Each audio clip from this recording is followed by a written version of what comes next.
quê? Essa diretoria nunca foi de ficar falando. E dessa vez, ao contrário de todas as outras janelas, essa diretoria já falou muito. O presidente aparece no Catar falando do Gerson, do Vitor Pereira. Porra, o Braz, antes de acabar a temporada, já está falando que vai trazer reforço tal de nível Europa. Não é o perfil desses caras. Então, assim, além disso, Marcão, eu também fico muito concentrado nisso que o Braz tem falado. E isso me incomoda um pouco. Isso talvez mais me incomoda do que necessariamente a demora para contratar e mostrar alguém para a torcida. Porque tem que mostrar, Marcão. Tem que mostrar. Não adianta. Não dá para passar uma janela em branco. E tem que ser um reforço bom, cara. Espero que seja bem legal. Então, tem algumas coisas aí nisso que você falou. Por exemplo, o reserva do Arrascaeta. Pô, a gente pede isso, sei lá, desde quando o Arrascaeta chegou, acho que a gente pede um reserva para o Arrascaeta, né? Mas hoje eu acho que a gente tem posições mais carentes. Eu acho que a gente hoje tem posição mais carente. A nossa lateral direita tem o Varela e o Mateuzinho. E acabou, irmão. E acabou. O Varela é um jogador mais defensivo, né? A gente pôde ver na Copa um pouco mais do Varela, até mais do que a gente viu no Flamengo. É um absurdo isso, né? A gente viu o jogador mais na Copa do que no Flamengo. Será que o Mateuzinho vai ter uma ótima temporada? Depois da temporada que teve em 2022? Não sei. Será que a gente vai contratar mais um jogador? Não sei. A gente tem alguém para a ponta direita? Ponta mesmo, né? Você tem o Marinho. Marinho, que, pô. Ninguém acredita no Marinho mais, eu acho. Você não tem outro jogador, né? Então, aí se fala muito nesse substituto do Everton Ribeiro e do Arrascaeta. Então, assim, a gente tem algumas posições. O gol parece que está encaminhado com o Rossi, mas ainda não fechou, né? Porque o Hugo, apesar da diretoria achar que é jogador da Europa, né? A gente negou um empréstimo para o Hugo do Vissel Kobe. Mas tudo bem, eu acho que o Hugo não vai ficar. Né? Então, assim, acho que a gente tem algumas lacunas no elenco, sim, para poder reforçar. O grande parâmetro do Flamengo é o Palmeiras. E não tem jeito. Vai ser assim por um bom tempo, até o Flamengo conseguir desgarrar até do Palmeiras. Eu acho que isso vai acontecer, tá? O Flamengo vai desgarrar do Palmeiras e aí a gente vai ter a tal da hegemonia. Por enquanto a gente não tem. Contratações para esses clubes, Cleitinho, são contratações mais difíceis, são contratações mais demoradas, são contratações de jogadores mais caros. Então, tende a demorar um pouco mais também a se fechar as contratações. Eu nem falo que eu estou incomodado, não, mas eu tenho visto muita gente no Twitter já falando desse incômodo, dessa demora, né? E o que muita gente está falando é o seguinte: cara, se a gente contratar hoje, esse cara vai ter um mês de adaptação para jogar um Mundial, né? O começo de temporada do Flamengo ficou muito apertado, muito, muito apertado. A gente vai falar um pouquinho da Recopa daqui a pouco, né? Mudou de data de novo, né? Mas esse começo de ano do Flamengo é muito conturbado. Cara, daqui a 20 dias a gente vai jogar, irmão. Flamengo e Audax é daqui a 20 dias. Então, assim, aí a gente vai para o Mundial no começo de fevereiro, volta, aí daqui a pouco joga a Recopa, tem a Supercopa nesse meio todo antes de ir para o Mundial, né, que é dia 28. Então, assim, acho que a ansiedade também se dá por conta disso. Não que eu concorde, eu acho que ainda está em tempo, a janela nem abriu, né? Mas acho que o Flamengo vai ter que ser rápido se quiser contratar alguém para reforçar para o Mundial.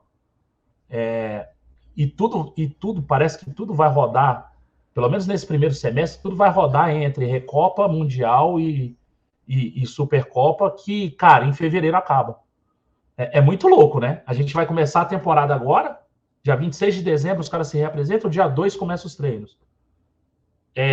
Dia 28 a gente tem uma decisão, de 1 a 11 a gente está no Mundial, depois tem a Recopa e em fevereiro acabou. Aí a gente está por conta do Carioca.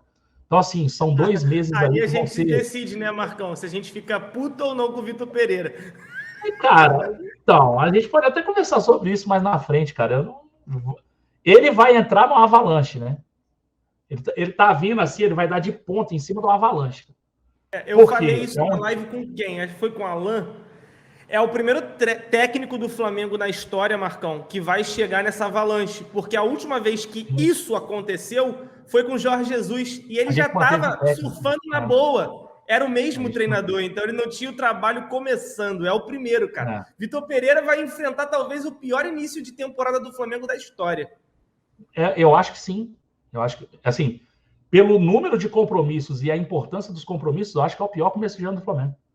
Assim, o pior não, o mais importante, né? O que tem jogos em sequência e muito importantes um em cima do outro.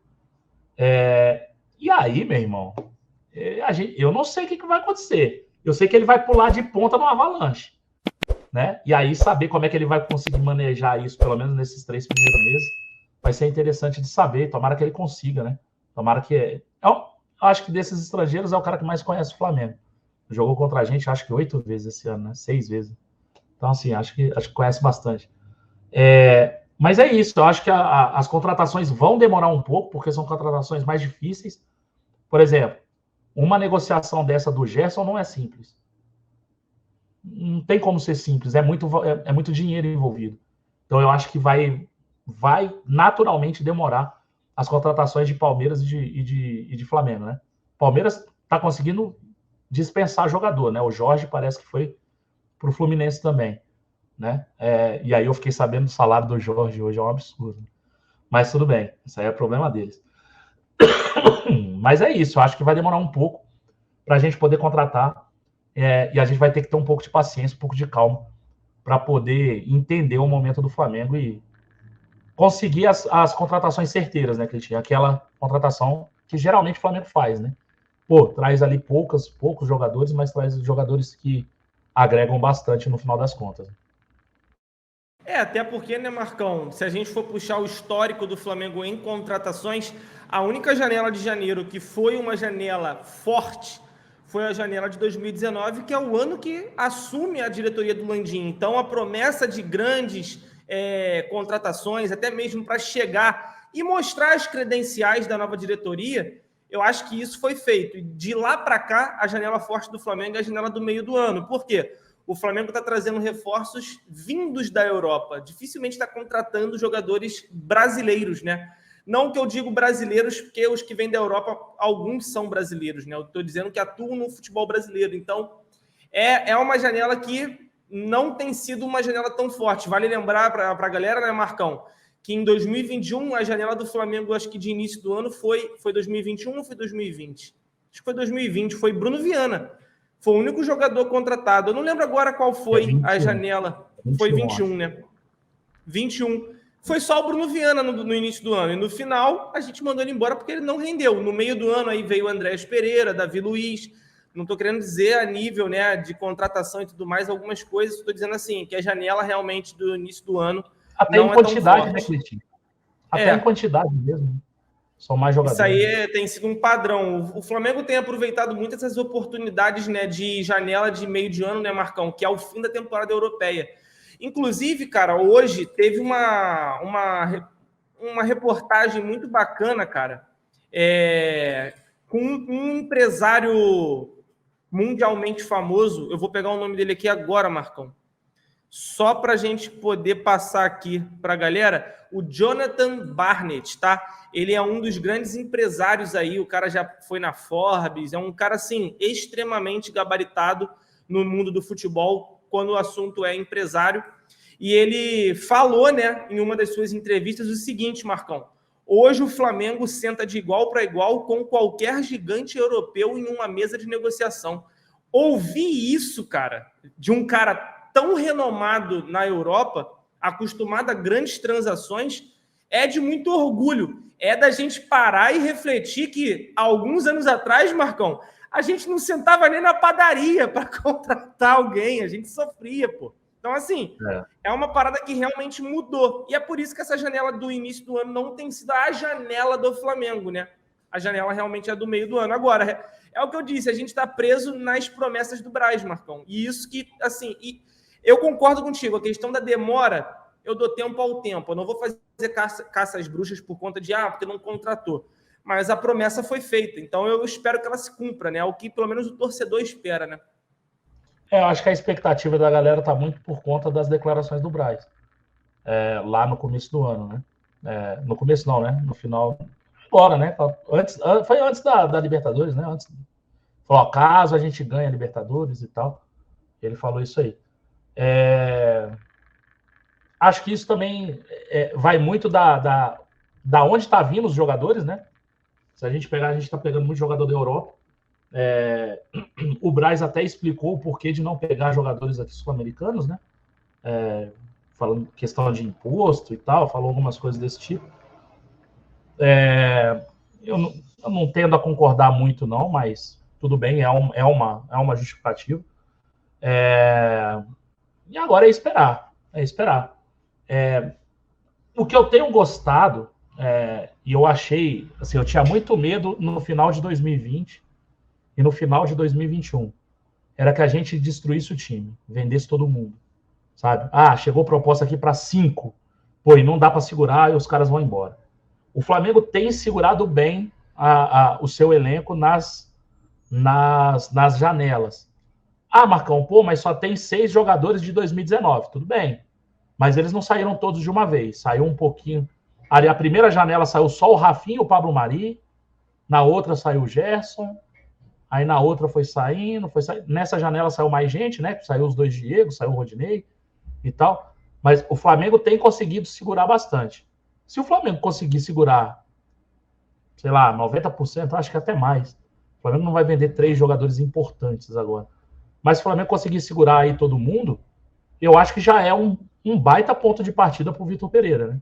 Tudo bem, não vai ter os reforços prometidos pelo Braz. Mas eu acho que já é um bom ponto de partida para o Vitor Pereira começar a trabalhar, né? Exatamente, até porque provavelmente tem algumas carências para o Vitor Pereira. A gente, como torcedor, entende que existem carências para o elenco do Flamengo.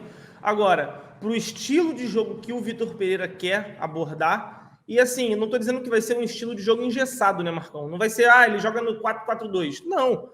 Ele é um técnico que se adapta muito ao elenco e também ao adversário. Então, assim, eu já vou até adiantar para a galera aqui, para não ser ninguém pego de surpresa, não se surpreendam se ele meter um 3-5-2 do nada aí, em alguns jogos, vai ser da partida. Assim, é bom a gente preparar a galera. A gente não está contratando muito mais que um técnico, né, Marcão?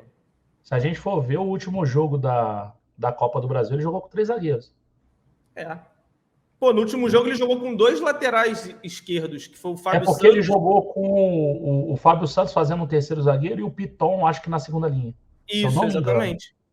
Foi isso aí. Assim. Então, assim, jogou num 3-5-2 ali, né? Deixou o Roger Guedes e o Yuri Alberto mais para frente. Fez uma linha de 5 no meio de campo para ter superioridade numérica e colocou 3 zagueiros, um lateral esquerdo fazendo. A gente tem o lateral esquerdo na mesma função aí, na mesma característica, dá para o Felipe Luiz fazer. Né? E ele pode colocar o Ayrton Lucas, que é um cara que avança bastante, é um cara veloz, ele pode jogar na segunda linha. Né? Tudo bem, a gente nem precisa, né? Que a gente tem ali, sei lá, o Cebolinha, dá para colocar ali. Né?